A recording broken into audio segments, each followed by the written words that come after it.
Hi guys, welcome back to mini vlog. ఈరోజు నేను పాతకాలంలో అమ్మమ్మలు చేసే రెసిపీని మీ ముందుకు తీసుకొచ్చాను. అదేంటో వీడియో స్కిప్ చేయకుండా ఎండ్ వరకు చూసేసేయండి.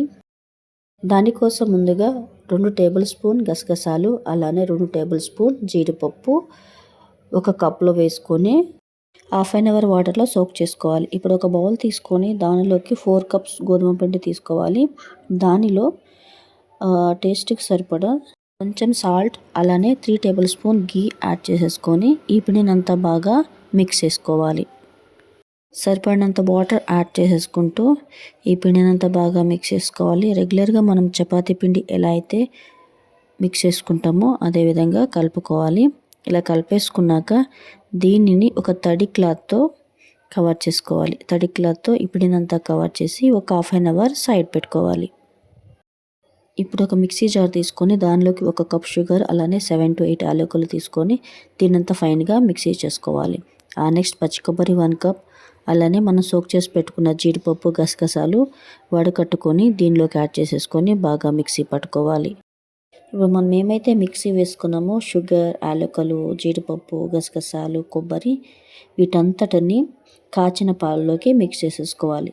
నేను దీనికోసం ఒక హాఫ్ లీటర్ పాలని ఒక పొంగు వచ్చే వరకు మరగపెట్టుకొని సైడ్ పెట్టుకోవాలి.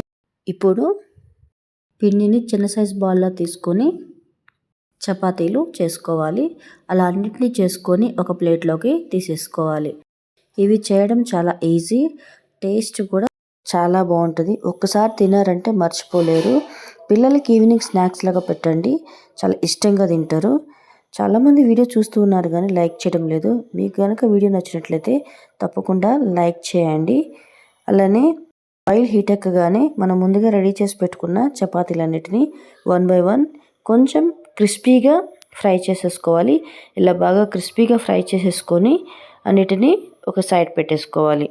సో ఇలా అన్నిటిని సైడ్ పెట్టేసుకున్నాక మనం ముందుగా మరగబెట్టుకున్న పాలను తీసుకొని దానిలోకి మిక్సీ వేసి పెట్టుకున్న మిశ్రమాన్నంతటిని ఇలా మిక్స్ చేసుకొని దీన్ని 15 to 20 minutes బాగా మరగనిచ్చుకోవాలి.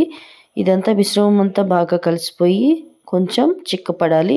అంతవరకు బాగా కుక్ చేసేసుకొని ముందుగా రెడీ చేసి పెట్టుకున్న చపాతీలను ఇలా 1 minute దానిలోకి ముంచి ఇలా తీసేసి సర్వింగ్ బౌల్లోకి ఫోల్డ్ చేసి పెట్టుకోవాలన్నమాట. సో ఇలా అన్నిటినీ 1 by 1 ఇలా తీసేసుకొని ఇలా సర్వింగ్ బౌల్లోకి ఫోల్డ్ చేసి పెట్టేసేయాలి. మిగిలిన మిశ్రమాన్ని పైన లేయర్ లాగా అప్లై చేసేసుకోవాలి.